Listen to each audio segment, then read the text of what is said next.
ನಾನಿನ್ನ ಮರಳ್ಯಾರೆ ರಾಜ್ಕುಮಾರ್ ಅವ್ರು ಓಡಿಸಿದ motor bike ತಗೊಂಡು ಹಂಗೆ ಹಿಂಗೆ ಎಂಟ್ರ್ ಆಗ್ತೀನಿ, ಕಾಲೇಜ್ಗೆ ಎಂಟ್ರ್ ಆಗ್ಬೇಕಾದ್ರೆ ಕರೆಕ್ಟಾಗಿ ಎಂಟ್ರೆನ್ಸಲ್ಲಿ ಒಂದು 10-15 ಹುಡುಗಿರು ಪ್ಲಸ್ ಅಷ್ಟನ್ನೆಲ್ಲ ನಿಂತಿದ್ದಾರೆ.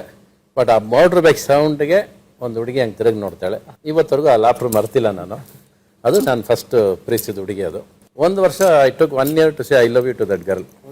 1 ವರ್ಷ ತಗೊಂಡೆ ಲವ್ ಯು ಹೇಳೋದಕ್ಕೆ. ಬಟ್ ನಮ್ಮ ಕಣ್ಣಲ್ಲೇ 1 ವರ್ಷ ಪ್ರೀತಿ ಮಾಡಿದ್ದೀವಿ. ಇವತ್ತು ಮಾತಾಡಿಸ್ಲೇಬೇಕು ಅಂದ್ಬಿಟ್ಟು ಅವಾಗ ಎಕ್ವಿಪ್ಮೆಂಟ್ಸ್ ಜಾಸ್ತಿ ಇದ್ರೆ ಕಾರ್ ತೊಗೊಂಡು ಹೋಗಿರ್ತೀನಿ. ಕಾರ್ ಅಲ್ಲಿ ನಡ್ಕೊಂಡು ಹೋಗ್ತಿರ್ತಾಳೆ, ಕಾರಿಂದ ಆಚೆ ಬಂದ್ಬಿಟ್ಟು ಅಲ್ಲಿ ನಿಂತ್ಕೊಂಡು excuse me can I drop you ಅಂತ ಕೇಳ್ತೀನಿ. ನೋ ಥ್ಯಾಂಕ್ಸ್ ಅಂದ್ಬಿಟ್ಟು ಹೊಟ್ಟೋಗ್ಬಿಡ್ತಾಳೆ. ಅಷ್ಟೇ. ನೆಕ್ಸ್ಟ್ ಇಂದ ಕಾಲೇಜ್ಗೆ ಬಂದಿಲ್ಲ ನಾನು. 1 ವಾರ ಆದ್ರೆ ಕಾಲೇಜ್ ಕಡೆ ತಿರುಗೇ ಇಲ್ಲ. ಬಟ್ 1 ವಾರ ಆದ್ಮೇಲೆ ಲ್ಯಾಂಡ್ಲೈನ್ ರಿಂಗ್ ಆಗುತ್ತೆ. ಅದು ಅಕಸ್ಮಾತ್ ನಾನೇ ಫೋನ್ ತೆಗೆದು ಅವಳೇ ಫೋನ್ ಮಾಡಿರ್ತಾಳೆ, ಹೆಂಗೋ ತಿಳ್ಕೊಂಡು ನಂಬರು. ಅಲ್ಲಿಂದ we start talking to each other.